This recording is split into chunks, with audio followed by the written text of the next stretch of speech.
Neustále svrbenie pokožky hlavy, vypadávanie vlasov či lupiny.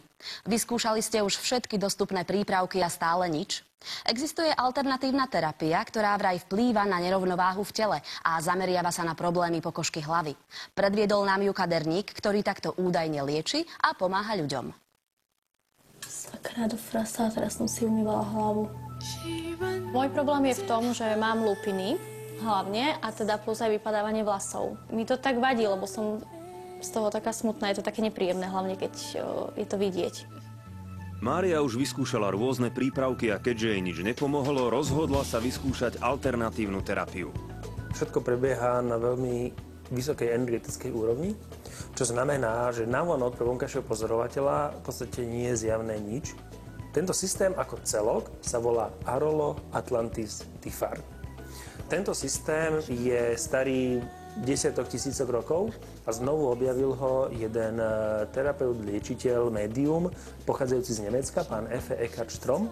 Liečiteľ sa vraj napája na pacientov cez naprogramované kryštály a svoje pocity vyhodnocuje podľa špeciálnych testov. Tieto kryštály prinášajú energiu, ktorá je potrebná k jednotlivým hladinám. Vypadávanie vlasov a lupiny súvisia s človekom, či už v jeho postoji, rozmýšľaní, x rôznych faktorov, ktoré to ovplyvňujú. Lupiny v hlave sú vlastne prejavom fyziologického obmienania sa kože, pretože koža stárne a tie zrohovateľné vrstvy kože sa odlupujú, čiže každý z nás má nejaké mikroskopické olupovanie a nadmerné množstvo môžu byť prejavom hlavne seborroickej dermatitídy. Napríklad, že mám jeden deň už neumyté, tak už cítim, že ma to svrbí. Seborroická dermatita je v podstate kvázi nevyliečiteľné ochorenie, lebo je vrodené, ale dá sa účinnou liečbou potlačovať tieto prejavy.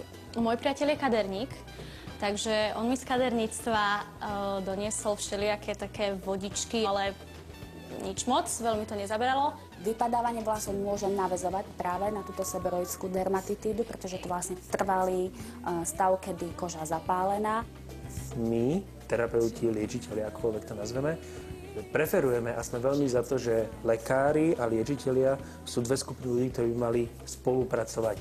Podľa Antona sa týmto liečiteľstvom môže zaoberať každý z nás. Dá sa to robiť aj na diaľku, ale najlepšie je, keď je človek prítomný osobne.